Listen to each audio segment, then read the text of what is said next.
Praise lord.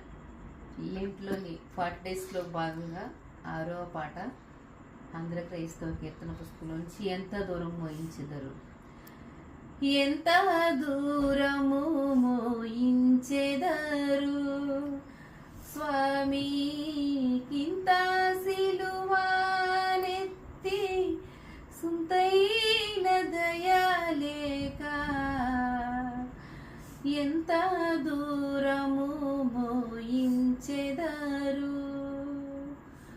ఒంటిగా ప్రార్థించి ఉపవాసములు చేసి, ఒంటిగా ప్రార్థించి ఉపవాసములు చేసి, కంటి నిదురాలేక కలత చెందిన ప్రభుని ఎంత దూరము మోయించెదరు స్వామి.